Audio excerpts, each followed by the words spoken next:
You can take amazing fireworks photos with your smartphone. They even beat full-frame traditional cameras on a tripod. I have a tutorial that'll show you how to do it that way if that's what you want. But if you have a smartphone from 2019 or 2020, you can probably do it completely handheld and enjoy the fireworks all that much more. It's possible because of computational photography. These smartphones will take dozens of pictures and analyze them for movement and stack them together to produce gorgeous low-light images that show people in the foreground and the fireworks in the background in the way that a traditional camera simply can't yet do. First tip I want to give you is that nobody cares about just a firework, right? We've all seen a firework before. You don't need to prove like this is what a firework looks like. No, your photos need to tell a story. And it doesn't need to be the Da Vinci Code. Maybe it's just you and your friends gathered around the bonfire with the fireworks in the background. Whatever the story is, put you and the people important to you in that story and your picture will be far more successful. Smartphones will actually allow you to combine foreground and background elements like that in a way traditional cameras could not. Be sure to allow plenty of space. The fireworks are going to move up from the horizon and blast off high in the sky, and you can't necessarily predict that. So leave empty room at the top of your frame before you take the photo. Leaving extra space also gives you a chance to crop. If you're posting it on Instagram, you probably want to do it in an 8:10 aspect ratio vertically, but your phone actually takes taller pictures, so you're gonna have to crop off the top and bottom. Make sure that you leave a little extra space. On any smartphones, you can use a button, usually the volume button, to take a picture with one click. But that's not the steadiest way to do that. Pushing that button actually shakes it a little bit, and the more steady you can hold the camera, the better your picture's gonna turn out. Instead, just tap the shutter button on the screen to get the sharpest picture possible. You might wanna get low to the ground to show those foreground elements while showing the fireworks in the background. A lot of people, I see them get really low like this, and they wanna see a better way to do that is actually just to hold the camera upside down and then touch the shutter like that. Your smartphone will automatically flip the picture over, so you don't even have to edit it. Be sure to take the picture in multiple aspect ratios, especially if you think you're getting a great picture. Yes, you probably naturally hold your smartphone like that. That'll get a vertical picture, but also think about what happens if you want to make it square for things like a native Instagram crop. Be sure you leave plenty of room to crop off the top and bottom. Also, rotate your camera sideways so you can get a horizontal shot in case you want to integrate it into a video or post it on Twitter or Facebook or someplace where horizontal shots tend to work a little bit better. I find that in night mode, these smartphones have a bit of a lag, and sometimes it can be half a second, sometimes it can be closer to a full second. So take your picture a little bit before the firework explodes. It's going to take a little bit of practice. The best thing to do, take a few practice photos with your smartphone and see how long it takes between when you push the shutter and when it actually captures that firework. You might find that when you first start, you're going to get the last dwindling part of the firework, and that's why you'll need to fire it a little bit early. If you look at your first picture and it came out too bright, touch the screen and you'll see a slider appear.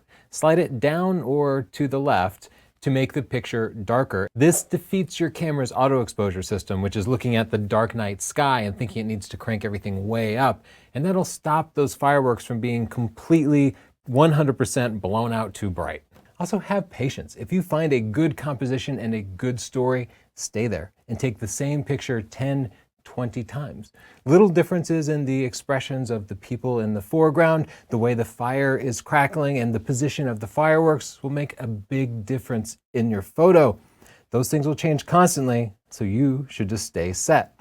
You should also edit your photo afterwards. Editing apps built into Instagram or the editing apps on your phone will allow you to bring up the shadows and maybe bring down the highlights and maybe fix any colors. I promise in just 1 minute of editing, you can make your picture much, much better. If you want to learn all the tricks of photography to master the art of photography, of actually telling fantastic stories with your photos, we have an entire video book. The #1 photography book in the world has 20 hours of video. So you can read it or you can just watch videos. It has lots of practices, and it doesn't matter whether you're using a big reel camera, a smartphone, or a drone. This book covers them all. You can pick up stunning digital photography on Amazon or any bookstore, or directly from us at NORTHRUP.PHOTO, and use the coupon FIREWORKS and get a nice hefty discount just for watching this video. First, I'm going to show you how to use the iPhone 11 Plus specifically, and then I'm going to cover 3 popular Android smartphones. They're all a little bit different. I love my iPhone 11 Pro, especially the night mode that makes these photos possible. You can just open up the regular camera app and snap a photo, and if it's dark, it'll automatically put it into night mode. Just be sure that while it's taking the picture, you hold it as still as possible. I suggest you use the normal lens. That's where I get the best image quality in night mode. You can use the telephoto lens in night mode, but it's not designed to gather as much light, and I don't like the results as much. The super wide angle lens, if you have it on your iPhone, it does not support night mode, so do not use that. Finally, video on any of these cameras probably isn't going to turn out great because right now video does not take advantage of computational methods to improve it. So your video is probably going to be really noisy, and that's one reason still photos still have a place in this world. The Google Pixel really revolutionized computational photography, and it still has really the best system for what they call night sight.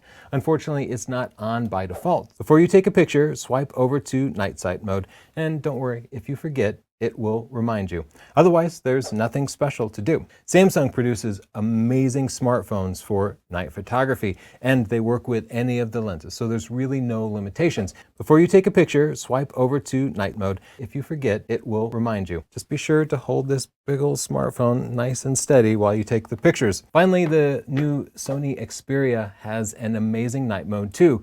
It also works with all of the lenses, so there are no limitations. It also goes into night mode completely automatically. My only warning would be to not go into the Pro app. If you want to get some practice with this, do what I did to get the sample screen recordings. I played fireworks on YouTube on a TV or monitor in a completely dark room. Don't completely fill the screen with the monitor because your fireworks won't completely fill the screen, and that will pretty accurately simulate the lighting that your smartphone will experience when you're trying to take pictures during the show. If you have an older smartphone and it doesn't support night mode, this might be a good reason for you to upgrade, because I tell you what, I take so many more pictures at night now that I don't have to drag around a big camera, and we found these actually produce better results than even a $1,500 camera. We did a whole video about it. If you want to learn more about the art of photography, about improving your images and the memories that you capture with any camera, whether it's a smartphone, a drone, or a big old camera, head over to NORTHRUP.PHOTO and check out our book, Stunning Digital Photography. You can get a big discount on it by using the coupon code FIREWORKS. It has over 20 hours of video, and of course, it's a real book with lots of hands-on practices. It'll give you something to do, and it's a really rewarding hobby. Thanks so much. I'm Tony Northrup. Down in the comments below, I'd love to hear your own tips for taking amazing photos of fireworks. Don't forget to subscribe and like. Bye.